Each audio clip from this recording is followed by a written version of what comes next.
তাহলে সৌন্দর্যের প্রথম অংশ হলো দুই ভাগ, ইউসুফ আলাইহিস সালাম অর্ধেক, বাকি সৃষ্টি অর্ধেক। আর একা মুহাম্মদ সাল্লাল্লাহু আলাইহি ওয়াসাল্লাম পূর্ণ সবটা সৌন্দর্যের অধিকারী। वो खालिकियत में बेमिसाल, ये हुस्न सूरत में बेमिसाल। তিনি আল্লাহ যেমন সৃষ্টিকর্তা হিসাবে তুলনাহীন, ইনি মুহাম্মদ সৌন্দর্য আর রূপে গুণে তুলনাহীন। তো আল্লাহ নবী সাল্লাল্লাহু আলাইহি ওয়াসাল্লামের সাহাবীরা অনেক বর্ণনা আছে, অনেক। নবীজিকে বলছেন, পূর্ণিমার চাঁদের দিকে তাকাইয়া বলছেন, ইয়া রাসূলুল্লাহ, আল্লাহর কসম আপনি পূর্ণিমার চাঁদের চাইতেও সুন্দর।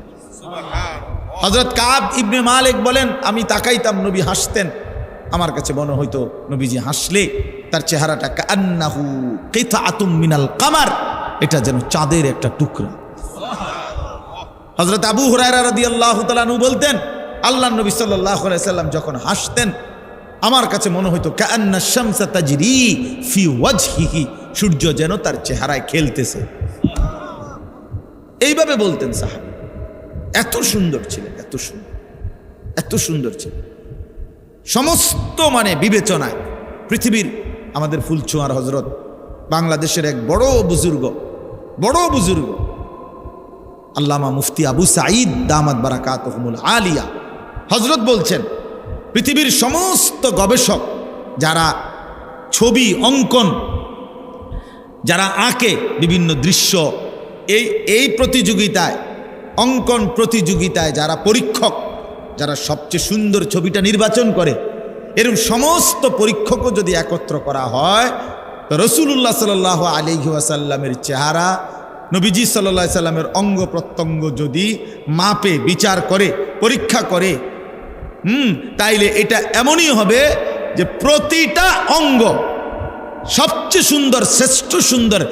নাক, এরপরে আর বলে না এখান দিয়ে একটু দূর বেশি হলে ভালো হইতো, এখান দিয়ে একটু গোশত বাড়াই দিলে ভালো হইতো না।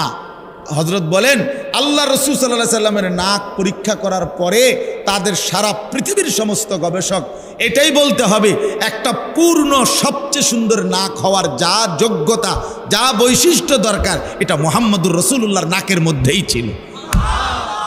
নবী সাল্লাল্লাহু আলাইহি সাল্লামের চোখই পূর্ণাঙ্গ, নবীজির কানেই পূর্ণাঙ্গ, নবীজির ঠোঁটে পূর্ণাঙ্গ, সব কিছু।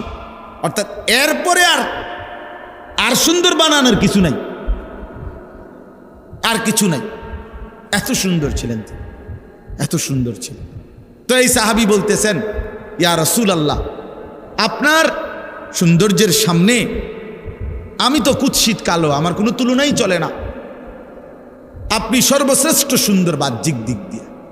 এবার আসেন, উনি দ্বিতীয় কথা বললেন, ওই হাবশি সাহাবী বলতেছেন, কালো সাহাবী, ইয়া রাসূলুল্লাহ, যেরকম ভাবে বাহ্যিক দিক দিয়ে, বাহ্যিক সৌন্দর্যের বিবেচনায় আপনার সাথে আমার কোনো তুলনা নাই, ঠিক তেমনি ভাবে আভ্যন্তরীণ সৌন্দর্য, একটা তো হলো বাহ্যিক সৌন্দর্য, আর একটা হলো অন্তরের সৌন্দর্য।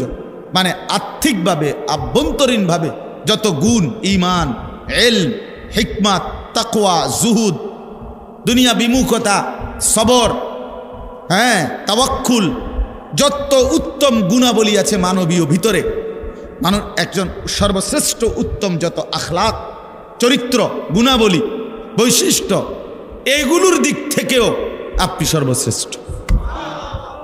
বুইসতু লিউতাম্মিমা মাকারিমাল আখলাক। আল্লাহ নবী সাল্লাল্লাহু আলাইহি ওয়াসাল্লাম বলেন, সমস্ত চরিত্রের পরিপূর্ণতা দানের জন্যই আমি রাসূল আল্লাহর পক্ষ থেকে আবির্ভাব হয়েছি। ক্ষমা, সর্বশ্রেষ্ঠ ক্ষমা কেমন হয়, এটা রাসূলুল্লাহ সাল্লাল্লাহু আলাইহি ওয়াসাল্লামের মধ্যে ছিল। ধৈর্য, সর্বশ্রেষ্ঠ ধৈর্য কেমন হইতে হয়, নবীজির মধ্যে ছিল। পরোপকার, সর্বশ্রেষ্ঠ কেমন হওয়া উচিত, নবীজির মধ্যে ছিল।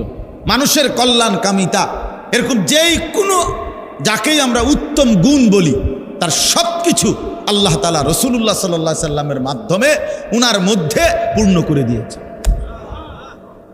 দিয়েছে। হ্যাঁ, হুসনে ইউসুফ দমে আইসা ইয়াদে বাইদা দারি আঁচে খুবা হামা দারন্দ তু তনহা দার। আল্লামা ইকবাল বলছেন, হে নবী, ইউসুফের সৌন্দর্য, মুসার মোজেজা, ঈসার মোজেজা, এভাবে ১৬ লক্ষ নবী রসুলের সমস্ত গুণ বৈশিষ্ট্য যদি আপনি একা আপনার মাঝে খুঁজি তু তানহাদারি, আপনি একাই সব নিয়ে আছেন, আপনি একাই সব বৈশিষ্ট্য। তো এই হাবশী সাহাবী বললেন, ইয়া রাসূলুল্লাহ, আপনার আভ্যন্তরীণ আত্মিক ভিতরের আখলাক চরিত্র গুণ সেটাও শ্রেষ্ঠ, আমার সাথে কোনো তুলনা নাই। কিন্তু শোনেন মনোযোগ দিয়ে, উনি বলতেছেন তাইলে আমার বাহ্যিক সৌন্দর্যের সাথেও আমার কোনো তুলনা হয় না, আভ্যন্তরীণ সৌন্দর্যের সাথেও আমার কোনো তুলনা হয় না। কিন্তু ইয়া রাসূলুল্লাহ, আমি একজন সাধারণ হাবশী কালো সাহাবী, আমার জীবনটা আমি কষ্ট করেই চালাই, কোনো রকম চালাই, কিন্তু যত কষ্ট, পেরেশানি, দুঃখ, অভাব, অস্থিরতাই হয় আমার আছে, কিন্তু আমি বারবার সারাক্ষণই প্রতিনিয়ত আপনি রাসূলুল্লাহ সাল্লাল্লাহু আলাইহি সাল্লামের কাছে আসি, আপনার কাছে বসি, আর আপনার চেহারা মোবারকের দিকে তাকাই। তিনি বলেন, আল্লাহর কসম নবী, আপনার ওই চেহারায় আনোয়ার, আপনার ওই সৌন্দর্যপূর্ণ চেহারা দেখলেই আমি আমার সমস্ত দুঃখ, বেদনা, অস্থিরতা, পেরেশানি, অভাব সব ভুলে যাই, সব মিটে যায় আমার। এখন আমার প্রশ্ন হলো, আমি তো দুনিয়াতে আপনাকে দেখে নয়ন জুড়াই, আপনাকে দেখলে আমার দিল শান্ত হয়, আপনাকে দেখলে আমার কলিজা ঠান্ডা হয়। এখন মৃত্যুর পরে আপনিও একটা সময় চলে যাবেন, আমিও একটা সময় চলে যাব। আল্লাহ তাআলা আপনাকে সর্বশ্রেষ্ঠ জান্নাতের মধ্যে রাখবেন আমি জানি, আমারে জান্নাত দিবেন কিনা তার কোনো নিশ্চয়তা নাই। যদি দেনও আল্লাহ দয়া করে আমার একটা জান্নাতে রাখবেন, আর আপনাকে রাখবেন সর্বশ্রেষ্ঠ জান্নাতে।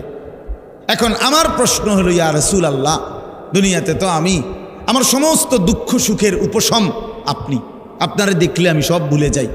এখন জান্নাতে যদি আমারে থাকতে দেয় এক জায়গায়, আপনি থাকবেন সুউচ্চ সুমহান জান্নাতে, সেখানে তাইলে আমি তো আপনারে দেখব না, আমি তো থাকবো একটা আমার জান্নাতে।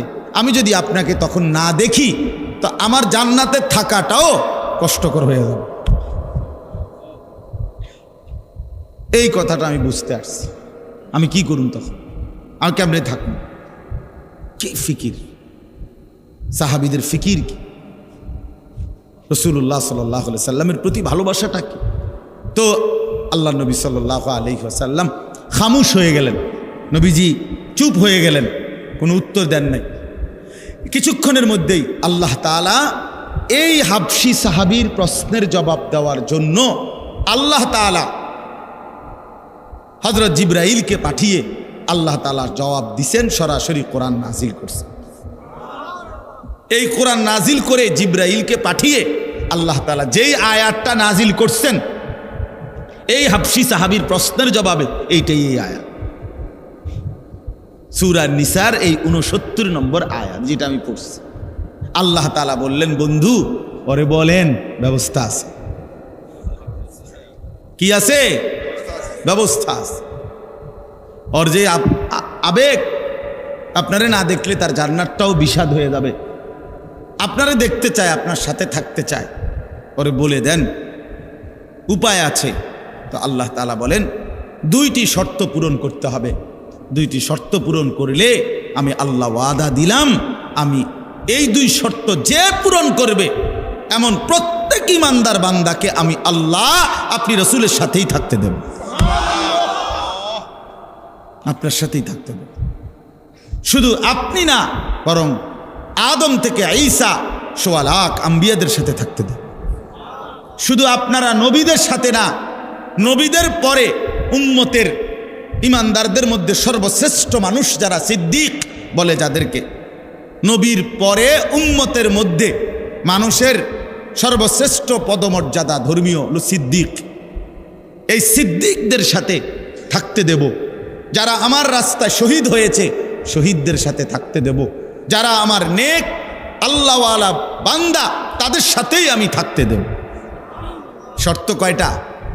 দুইটা। ওমান ইউতিল্লাহ ওয়ার রাসূল, সহজ শর্ত, আল্লাহ এবং আপনি রাসূলের আনুগত্য করতে হবে।